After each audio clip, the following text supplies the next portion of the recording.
Optimal health for high performers. This is the Health Upgrade Podcast with Dr. Nawaz Habib. Hey everyone, it's Dr. Habib. Today's interview is going to be really interesting. It's a conversation between myself and Dr. Shyamala Kiru. Dr. Kiru is a clinically trained leadership and relationship coach who has spent the last 2 decades helping women improve their mental health by transforming their relationships. Her mission is to help every woman show up as their best self in every arena of their life. She is the founder of the EQ Code, a high-touch coaching program designed to help high-performing women build lasting relationships. Shyamala is also the founder of Kiru Psychotherapy Clinic, a mental health practice dedicated to the entire family system. She spent several years on the board of directors at the Ontario Association for Marriage and Family Therapy. I'm really excited about our conversation. I met Dr. Kiru on an online conference during all of this fun pandemic stuff that's been going on, and heard her speak and was just immediately engaged with her content. It was so practical. It was so relevant to the current time that we're living in the situation that we're currently in. I honestly think you're going to love today's interview, and I'm really excited to share it all with you. Join me in welcoming Dr. Shyamala Kiru. Thank you so much for joining me today. Dr. Nawaz, it's my absolute pleasure. I'm so glad to be here. I'm really excited about our conversation because it's so relevant to today. It's really relevant to what we're going through with the pandemic, with COVID, with the lockdowns that have been imposed upon us. And there's a lot of emotional challenges, a lot of mental health challenges that seem to be coming up at this time. I want to learn a little bit more about you. I want to share with our audience exactly what it is that you do and why today's conversation will be so relevant according to that. Yeah, absolutely. I'm always, I often say this when I get interviewed, you know, part of what I've become really fascinated about in my work with people is their backstories. I think that the context in which we show up to any conversation is super important and a really important piece to understand. So I'm always happy to share a little bit in terms of my own backstory. So, in terms of professional training, I'll start there. I've spent close to about 2 decades in the mental health field, specifically as a psychotherapist. And my niche within psychotherapy, or my sort of specialized training in that area, is in couple and family therapy. So I did my doctorate in couple and family therapy. So from a very early stage in my career, I became really interested, Dr. Nawaz, in understanding how our relationships impact our mental health and vice versa, how our mental health impacts our relationships. And so, in my close to, 20 years or so of working with people, what I've come to see, what I've come to understand, and what I've come to really deeply believe is that one of the primary causes of mental health distress is actually relationship distress. So, if your audience is familiar at all with attachment theory, what we know is that when people are safely and securely attached to the most important people in their lives, so that could be your partner, that could be your parents, your family of origin, it could be your children, whoever those sort of primary connections are in your life, when we're feeling safely and securely attached to those people, something really amazing happens. We are able to better manage anxiety. We are able to better manage symptoms of depression. We're able to better manage stress. And even more powerful is that we're able to execute in a really full capacity on our mission. And so I still get excited. I get goosebumps just thinking about that concept to this day, because for me, it sort of felt like I unlocked this really cool secret in terms of mental health, and not just creating a space where we are maintaining mental health, but we're really thriving and flourishing and executing at our fullest and greatest potential and capacity. And we can do that when we pay really close attention to how we're navigating our relationships. Now I know that's a mouthful, so I'm going to pause there. And that's kind of how I got to where I am today. I became really super interested in that, and part of that journey, of course, is personal. I'm married. I'm a mom. I have an almost 11-year-old daughter at the time of recording this, and those connections and those relationships have been transformative to me on such a personal level. And I know, Dr. Navaz, you're a parent as well. And, for me, there's something about the importance of how we show up for our families. And for me, how I show up for my daughter, that really made this particular topic around navigating relationships with confidence and with ease and with authenticity and in a way where we're truly building intimacy. Those pieces became really, really important to me, and I became super passionate about them. And so when you asked me to join you today, there was almost no way I could say no, because I'm quite happy to talk about this topic. I could talk about it for hours. I love it. And it's obviously so relevant to the current situation that we're in. We're under a whole new type of stress. It's something that's been now going on, like you said, at the time of recording for many months now, that we've been unable to really connect as much with the outside world, and we are very much kind of stuck within our internal environment, within our homes, within our smaller family units, and we're not physically able to connect with people, right? And what that does do is it creates new situations and new challenges for relationships, whether it be with parents, whether it be with our spouse, whether it be with a significant other or with our kids as well. And it's so relevant to today that we're having this conversation. You mentioned the different roles that we show up in, and I think that's really important in kind of just creating context within this conversation, that there are different situations, there are different roles that each of us plays, whether it's parent, whether it's child, whether it's spouse or significant other. Tell me a little bit about some of the challenges that you seem to be noticing, whether in practice or with a lot of your patients, that are currently coming up, and what we're able to do to start navigating those challenges.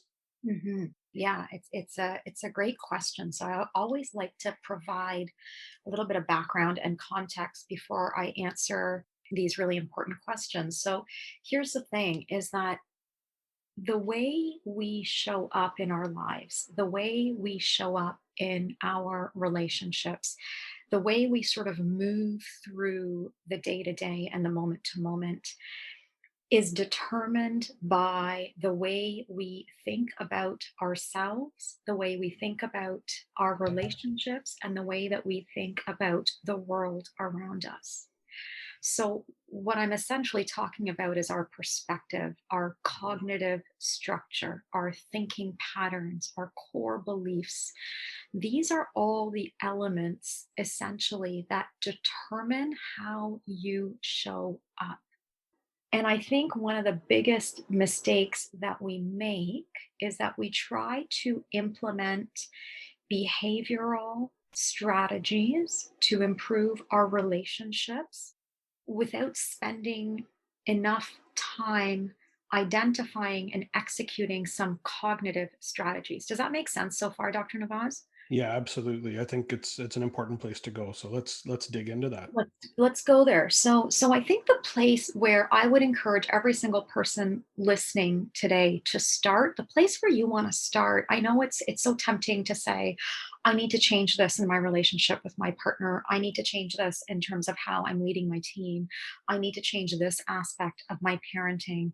And that is all valid. But where I want to encourage you to start is this. I want you to ask yourself, how do I see myself within these roles, right?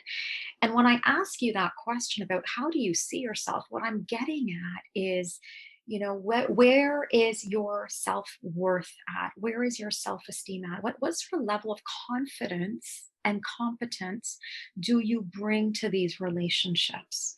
That's really critical, because how you see yourself in the context of your relationships will ultimately determine how you navigate those relationships.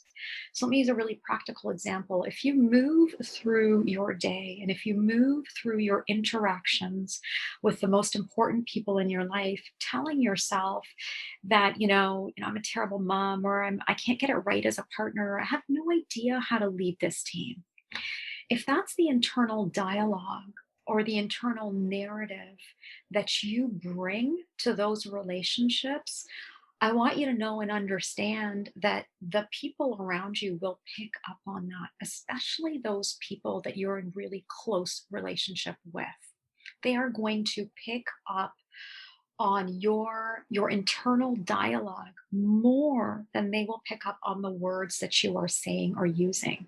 So, in my opinion, we can have the best behavioral strategies in our toolkit, but if we haven't done the deeper work of really shifting how we are showing up on an internal level for ourselves, it's almost impossible to show up for the people that matter most with our best selves, if that makes sense. It absolutely does. It sounds to me very much like the identity, the way you're willing to show up, the way you're able to show up. You're essentially setting a ceiling for what you're able to accomplish based on the identity, based on that cognitive ability. What is that self-talk saying about what you are capable of? And if you don't allow yourself to be capable of things based on self-talk that's a little more negative, I'm not going to be able to lead this team, or I'm not showing up at the highest capacity in my health or with my family, then we're not allowing ourselves the ability to break through that ceiling,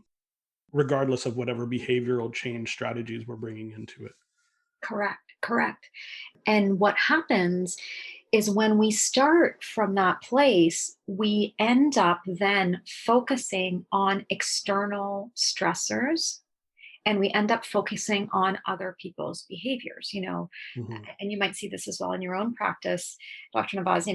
It's amazing how many people I will meet with, and they will say, if only my partner would change, if only my teenager would listen to what I'm saying, if only my team, could could actually do the tasks that are assigned to them, if only others in my life would change. And that's the biggest problem that I see in my practice in terms of what gets people stuck. So the other question I would invite your audience to ask themselves is, what are you focusing on? Are you focusing on other people's choices, other people's feelings, other people's thoughts? And are you obsessing in that area like so many of my own clients do? And if you are, what's likely happening is you are increasing your levels of anger, of frustration, of resentment, anxiety, stress. You're increasing all of these negative psychological and emotional experiences for yourself. And what happens when we increase those negative emotional experiences is that we decrease our own level of self confidence. Mhm. This for me is like the crux of helping a person really optimize their emotional intelligence. And Dr. Navaz, I think you've sort of gotten to know my work a little bit. I'm really interested in the area of emotional intelligence. Absolutely. Right, and how emotional intelligence impacts like every area of our life, right? And Yeah. so this correlation between, let's say, confidence and anxiety ultimately is the crux of the issue for most people, right? Is that if we allow ourselves to focus on the things that increase our anxiety, the only thing that's going to happen is that we will decrease our confidence. I feel like a really important piece of that is control, right? And Mhm. what we can control, what versus what we cannot control. Let's focus on the idea of control a little bit here. The idea that when you focus on external things, on your partner, on your kid, on your team, if you focus on what they are doing, then you're essentially creating this anxiety or this negative emotional attachment to things that you don't have direct control over. whereas you actually have direct control over your own reaction. And that's the emotional intelligence idea. How can we shift that perspective to focus on the things that we can control about ourselves, the things that we are responsible for in our own reactions and our own challenges, and thus be able to control the emotions that we bring to each situation. Correct, exactly. And this is exactly what I'm getting at. So those things that cause us anxiety. So next time you're feeling anxious, here's what I want you to do. I want you to identify what you're focusing on. I want you to identify what you're thinking about.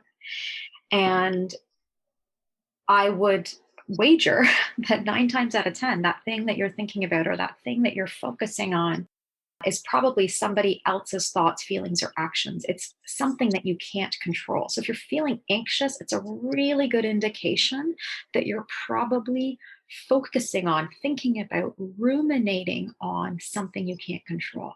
Right. Yes. So what Dr. Navas is saying is bang on, right? So it's the difference between in our mindset when we think about people that are executing at their fullest capacity, what the research tells us again and again and again is that the only difference between people that are experiencing life fully and they're experiencing success and they're experiencing satisfaction, the only difference is their mindset. It's what they choose to focus on, how they choose to sort of navigate their mindset. And so, people that have learned and trained their brain to focus on the things that they can control, on the things that they can change, those are the people that we will see sort of at the top 10% of every single industry. Those are the people that will report like really high satisfaction in life, really high satisfaction in their relationships. They will report, feelings of joy and contentment and gratitude and all of those sorts of things, right? And so when we look at what we can control, there's really only two things. Dr. Navaz, I'm putting you on the spot. Do you know what those two things are? Yeah, go for it. Do you know what they are? The two things Um, that we can control? You already named one of them. Off the top of my head, no. Okay. Okay. So the two things that we can control, and actually Dr. Navaz did already mention one of them is, our thoughts, right? What we're Mhm. thinking, right? What we're saying to ourselves in our heads, our self-talk, our self-dialogue is within our control. Now I know what you're probably thinking as you're listening to this. It doesn't feel like it's within my control. My thoughts feel very overwhelming. I feel flooded by them. I can't seem to get a handle on them. And that's simply how you have trained your brain to operate. You can rewire your brain. You can retrain your brain so that you teach it to focus on the things that you can control, right? So we can control our thoughts. So that's number one. Number two is our actions, Mhm. right? Number two is our choices, our behaviors. We can control what we do. We can control the choices that we make in life. So these are the two sort of gold mines for us if we really want to optimize our functioning in every area. We want to be able to focus on what we can control, which is our thoughts and our actions. So that's kind of step number one. And then, if we were to take this one step further, we then want to identify those things in our life that we can't control. And we all have things in our life that we can't control. And, right now, as we sit in I'm not sure when this is going to be released, we're recording in December. But as we sit at the end of 2020, a year that has been filled with uncertainty, Mhm. right? It's been filled with unknown. It's been filled with like, I don't know what the next month holds. There's been so much of that all around us that there has never been, in my opinion, a more important time, a more critical time for us to learn how to accept those things that we can't control and action the things that we can control.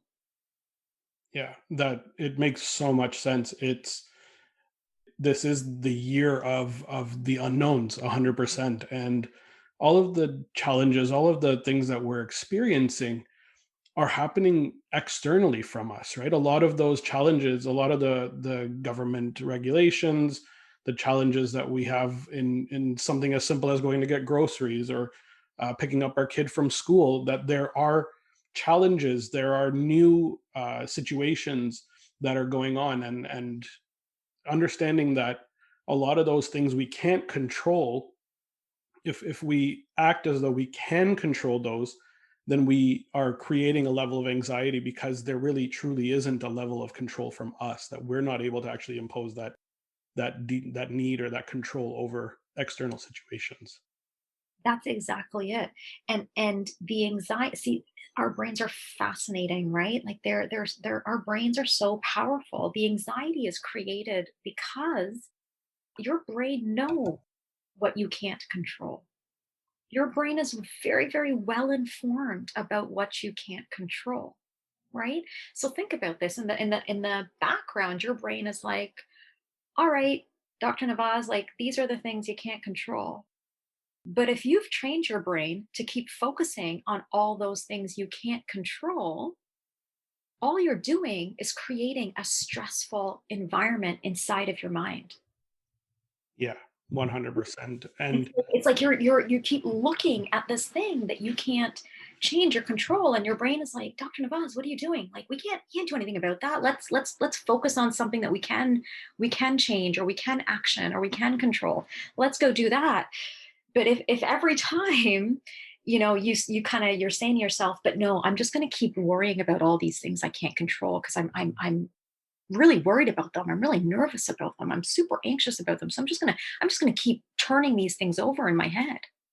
yeah, and I think in a very practical way, a very practical application of this is people that, and it's something that I've personally stopped doing a long time ago now, and probably the best thing I ever did was to stop watching the news Mm, and realizing that, yeah, understanding that certain news topics are important for us to understand, that we need to be in the know with regards to what we're able to do, what's safe for us to do from that perspective, but not allowing the news to determine exactly what we're feeling and to encroach upon our thoughts, because the vast majority of what we're watching on there doesn't isn't something that we can control. It's not something that we have any control over, and if we're focusing on that, it takes that control away, and it creates that level of anxiety that, oh my goodness, the world is falling apart, the numbers continue to rise, the challenges, like people are dying and all of these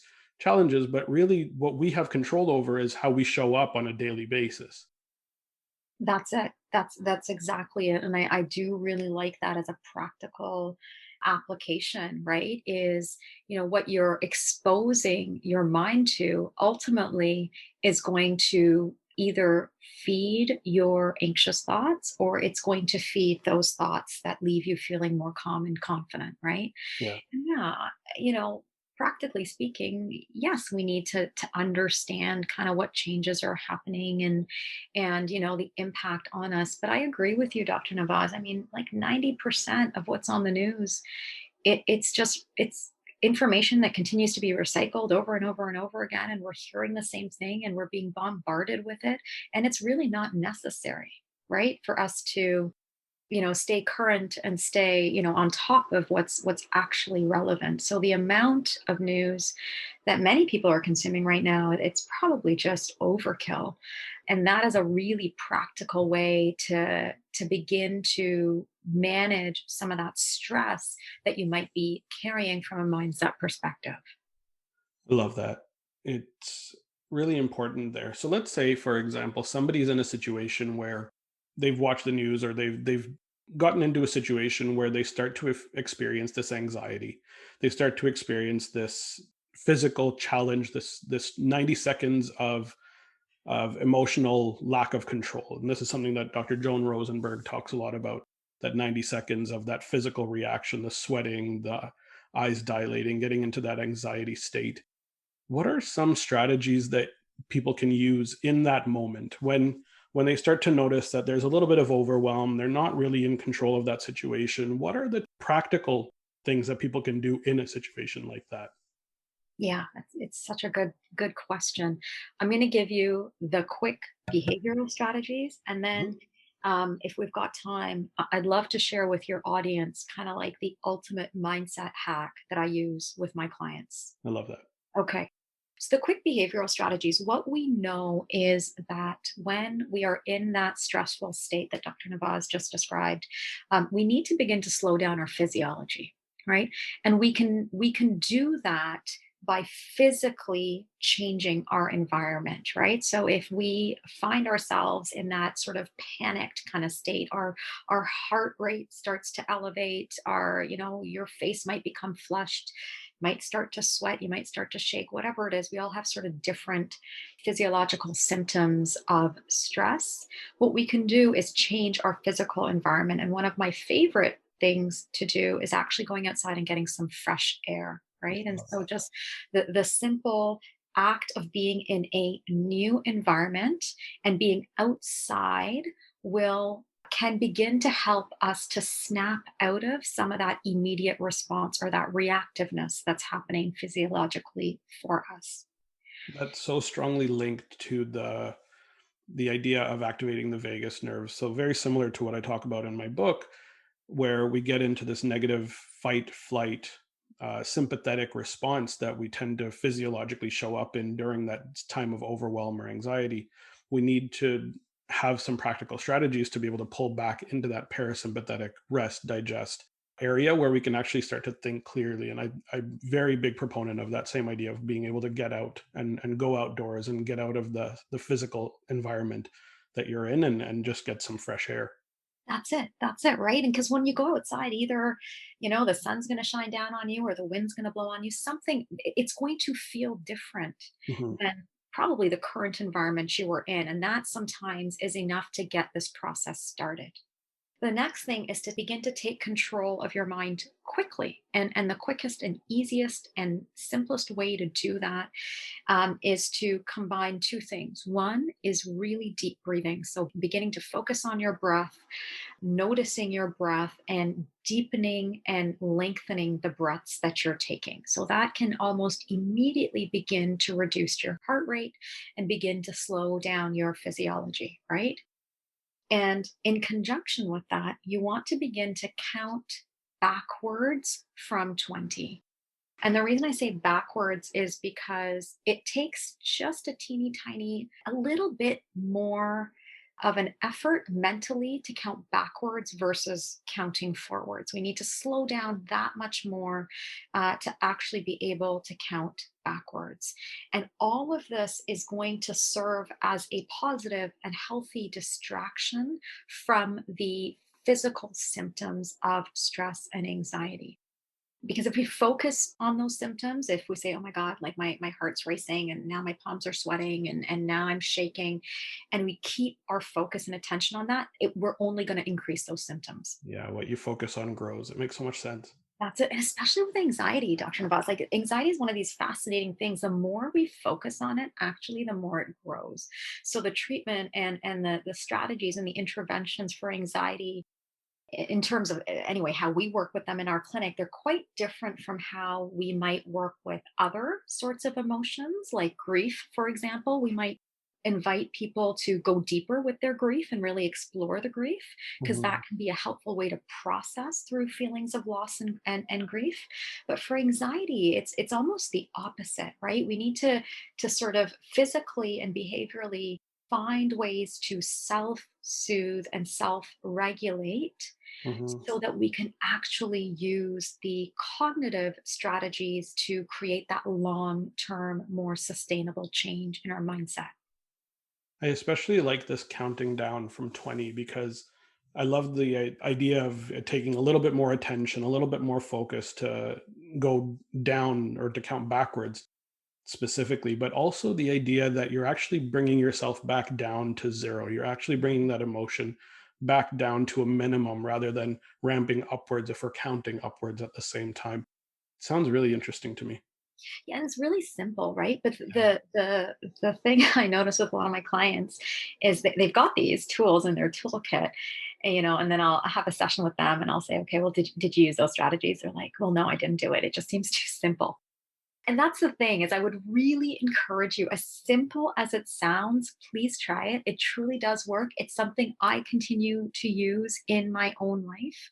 Anytime I'm feeling, now it's more like, I might get nerves before I do a speaking event or something like that. I actually use these strategies, right? So I won't just sit down, in front of my notes and pour over all my anxiety and nerves, right? What I'll do is physically move into a new environment. I'll do my deep breathing. I'll count backwards.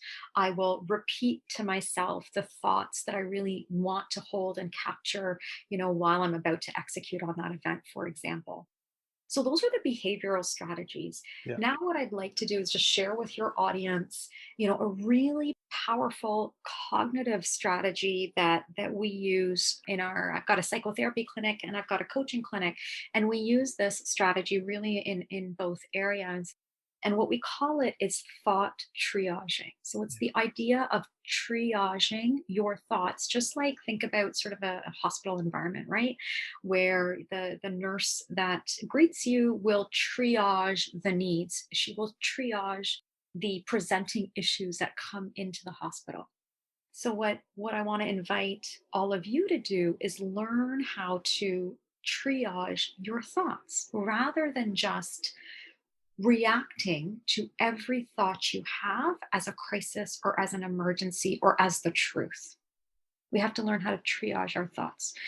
So, thought triaging, essentially, the very first step of this strategy is, so let's say you've done this thing, right? You've gone outside, you've taken your deep breath, you've counted backwards from 20. You're going to come back inside. You're going to grab I still do this with a pen and paper. I still do it in the old school way. And you're going to write down what I call my thought triage formula, which is I feel because I think. I feel because I think.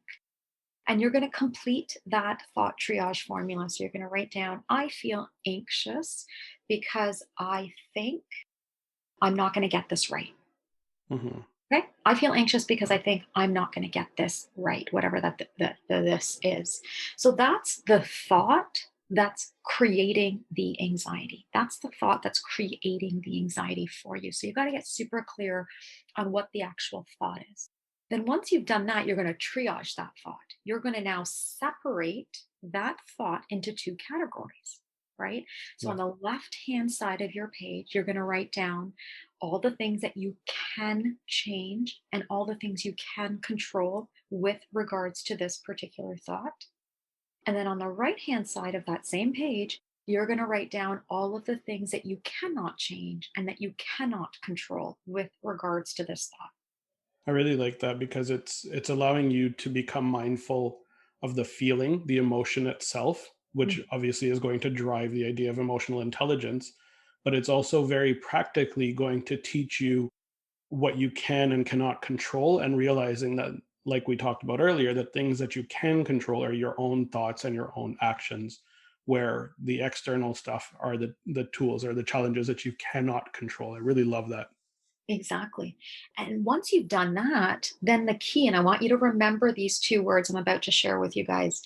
The key, once you've triaged the thought, is you are going to action the things on the left hand side of your page because those are the things you can change and control. You're going to take action on those things. And then all the items on the right hand side of your page, you are going to accept. You have to move towards acceptance of the things that you cannot change or control. Does that make sense? Absolutely, and it's so clear and so simple, and yet, like you said, when people don't do it, they don't get ahead. But when it's something so simple, the best strategies are always the most simple. We don't need complexity to handle challenges that are already complex. Creating a simple strategy, that's something that we can use both in a reactive state, but also very proactively. I really like the idea that you had spoken about earlier in the event that I had heard about, with thought triaging done in a proactive basis at the end of your day. Yes, exactly. Because it's like the way I often think about it and the way I coach my clients, it's like, if you were an elite athlete, you would never execute on the skills required to play your sport just at the big game. Like you would never wait until like the championship game to execute on the skills required to excel at your sport. Mhm. What you would do is practice those drills, practice those skills day in and day out, so that when you are called to use those skills at the big game, they're like automatic to you. You're just able to execute on them without even thinking. Your body is just going to move in that way. It's the same thing with our minds, the same thing with our brains, right? We want to practice a skill like thought triaging Mhm. on a regular basis so that when crisis hits, it's not if crisis hits, right? We know that life crisis hits, it happens. When crisis hits, you're able to move into that way of thinking. I love that. Yeah, that makes so much sense. And the idea of doing it proactively and training that skill and becoming the master of your emotions, becoming a master of being able to shift your physiology, to be able to shift your thought process and focus on actioning what you can and accepting what you cannot is a very simple but practical tool in building that emotional intelligence. It is. And it's a tool, I'll tell you, that transcends age and stage of life. Like I use this, I use it with my daughter. I use it with myself. I use it with my, clients that are in their 60s. It truly is a skill that we can use at every stage of our lives. Of course, when if there's parents listening to this podcast, if you're using it with your children, obviously you've got to sort of help them generate the ideas around what can they change and what can they control. You've got to help kind of coach them to understand the things in life that we can't change and that we can't control. But let me tell you, it's such a it's one of the most powerful parenting strategies and skills we can use as we're raising children is to help them get crystal clear that life is full of things that we can't control, and life also has opportunities for things that we can change and control. And the trick or the key to life is really identifying and focusing on those pieces that we can change and control. Yeah, that's just wonderful. I know that's something that I try to implement with my daughter as well, and will be with the second one when she does show up as well.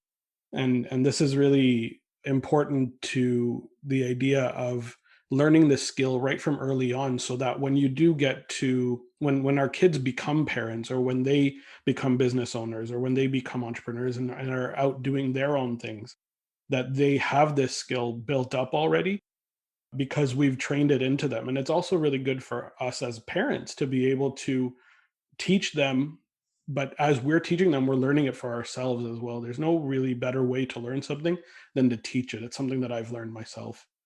I couldn't agree more. And, you've heard, bits of my personal story, Navaz, at different events and interviews Mhm. and things like that. For me, that sort of game changing moment was when I became a parent and I realized, wait a minute, like my work, my mission is is not just about what I'm doing professionally, but it's also what I'm doing personally in my own home.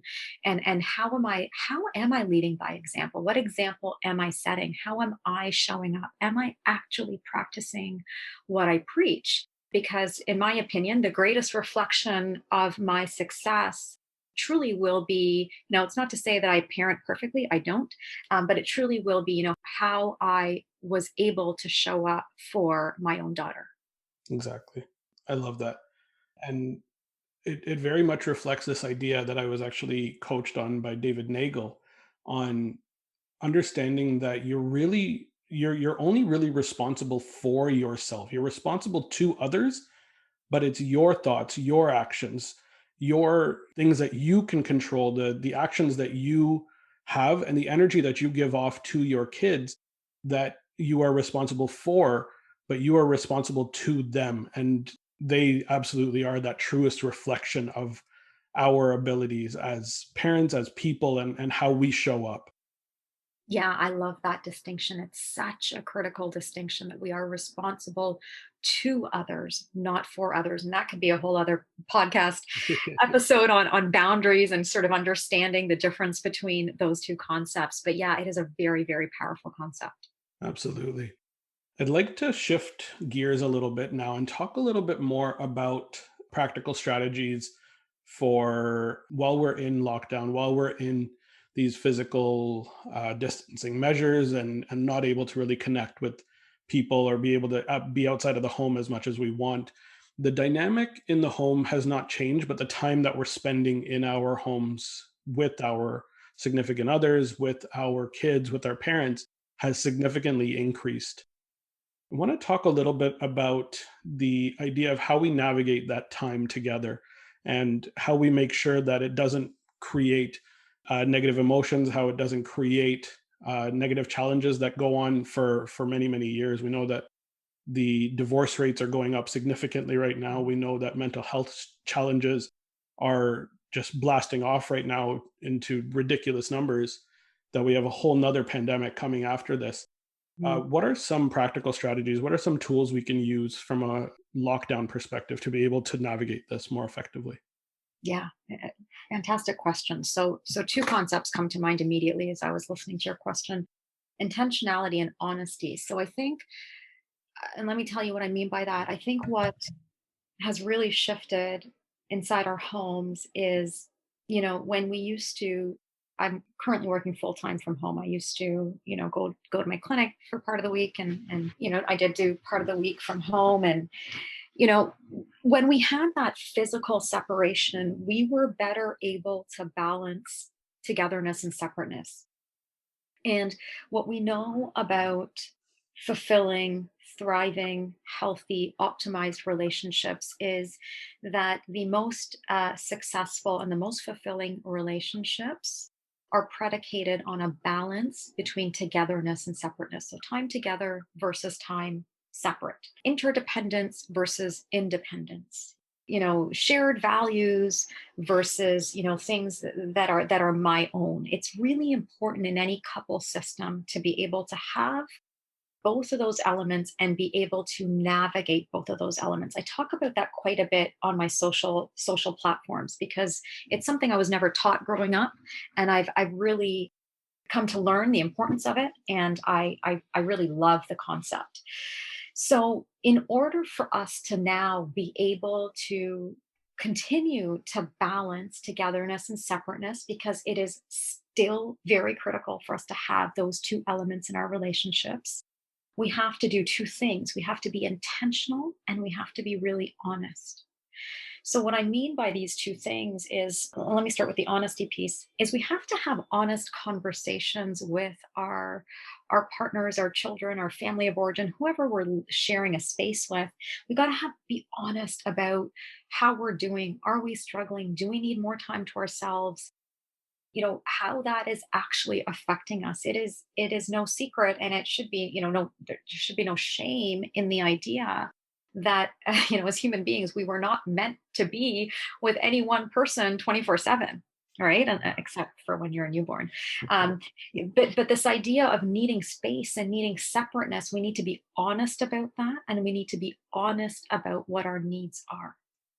And from that place of honesty, we can then be intentional about how we carve out togetherness and separateness. I know that sounds funny if you're locked down and you're, in the house with the same three, four, five people, whatever it is, constantly, this idea of togetherness and separateness. But I'll give you an example from my own life. Like, one of my separateness activities that I absolutely need and has become so critical for me is my morning routine. So I get up early. I get up at 5 a.m. and I do about an hour and a half of work. I open up my laptop and I do work. And that is a time where I need to be separate. Like, my daughter knows, my partner knows, even my dog knows, right? I need to be separate. I need to be alone, and I need to be focused. And then I follow that up with movement or exercise. And that continues. So I get a good 2 hours, and I wake up early so I can do that. I wake up Mhm. before my family. So I can have that 2 hours of separateness, because I know for me, when I have given myself that time, then I'm a better person during those times of togetherness. Does that make sense, Dr. Navaz? 100%. It's actually something I do myself and something I talk about with my patients. Absolutely. The idea of bookending the day and or bookending different times and making sure that there are times for yourself, and very much that morning routine or that morning specific pattern that we have where we can focus on ourselves, on creating that intentionality with ourselves first, creating that positive relationship with ourselves, with our bodies, moving, getting exercise in, making sure to focus on the things that we want to accomplish during that day and setting goals for that period. So I'm a big proponent of this, and using it to show up then in our relationships, in our different roles as parent, as spouse, etc. That's it. That's it. And I think that when we have enough separateness and we're using that separateness well and with intentionality and with some structure or whatever it is that you need, then we're able to show up in those family times or those relationship times as a better version of ourselves. And so when we have those times of togetherness, like for example, I do try to shut down my laptop by 5 p.m. every day so that I can have the evening with my family. We need to be intentional about that. So it's become very easy during this time to just the TV's on or whatever, and whatever it is, right? To sort of just fall into routines, but to be a little more intentional about, okay, so this is time together. How do we want to spend this time? And maybe that is, my family. We got into watching a series together, and we would watch that. We put on an episode every evening, and that was a way that we connected, and to make sure that the phones are away, the devices are gone, and that we're actually sitting and we're enjoying that time together, right? So it's carving out the intentionality around the separateness and the togetherness, and in order to do that, we got to get super honest with one another about what our needs are. That really outlines the importance of essentially time blocking, blocking out time for specific roles, for specific interactions, and really creating the idea of quality time rather than just simply time together. Correct, correct, exactly, exactly. And it's the intentionality, I think, is the piece that is missing the most right now while we're in lockdown, or while we're sort of moving through this pandemic, is that we're forgetting. And I say this a lot to my coaching clients. I say this, I do interviews as well for different news stations and things like that. And the question that I get asked over and over and over again is, what do we do in this next leg of the pandemic? How do we manage? And the biggest problem that we're having is we're not being intentional, and we're not planning our time the way that we used to. And my feeling is that we need to do that now more than ever. Yeah, there's no question about it. Absolutely. We are in a time where the challenges are so different. Normalcy has changed completely, and what we're used to, what we're able to show up as, is really determined by how we challenge ourselves, how we create structure within our own lives, with our own time, and with our families. And that intentionality really plays such a huge role in determining exactly what you want and what needs you have to be able to show up as the best version of yourself in different situations. For myself, it's a very similar idea that I block off my morning time for myself. I make sure that I have time spent with my daughter in the morning, getting ready, getting breakfast done. And then it's me showing up as the best clinician as I possibly can, or the best business owner and team member that I can. And then showing up again as the best parent as I can. And the different versions of myself that need to be optimized, that I need to show up at the top of my game, only can happen if I set aside time for myself to be able to reflect, to plan, to set goals, and to just focus on what I need. That's it. And it really does. We're sort of circling back to right where we started, is the behavioral strategies are amazing. Keep using them. Like I still use them, but please start with yourself, start with the mindset, start with those cognitive structures and strategies so that you're setting yourself up for success. What a wonderful conversation this has been. This has been something that I've been looking forward to for quite some time, and I'm really excited that we were able to get so deep, get some really awesome practical strategies for people to be able to learn from. And I imagine there's going to be quite a few people that want to continue this conversation, that want to learn more about you, their emotional intelligence, the EQ lab. And where can people find you, and where can people learn more about your work? Yeah, yeah, absolutely. And I would love to remain connected with your audience. The EQ Lab is a private Facebook group that I manage. And the cool thing, I have to say, I've really enjoyed doing this inside the EQ lab is once per week inside the EQ lab, I show up live. A lot of people catch the recording if they can't make it live. And I run something called the EQ Skills Clinic.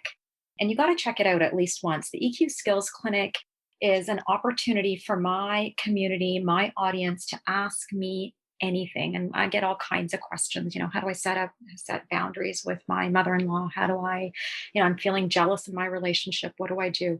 So you can truly ask me any question.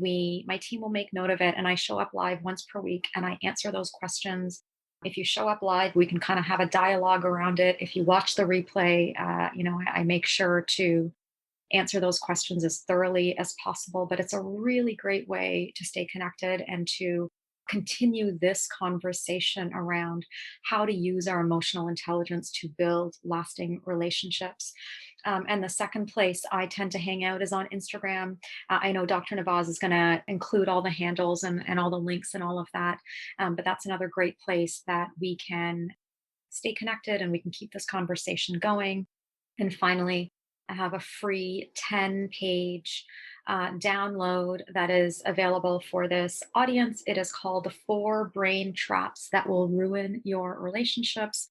So, if anything I said today resonated for you, and if you want to learn a little bit more about how your mindset is impacting your relationships, I want you to grab that free download as well. I absolutely love this conversation. I will make sure to put all of those links in the show notes, but definitely check out the 4 Brain Traps That Ruin Your Relationships. That download was probably one of the best that I've ever read. And highly, highly recommend joining the Facebook group to be able to continue that conversation with Dr. Shyamala Kiru. Thank you so much again for joining us, for sharing your knowledge and your absolute magic. And this has been absolutely wonderful. Thank you so much, Dr. Navaz.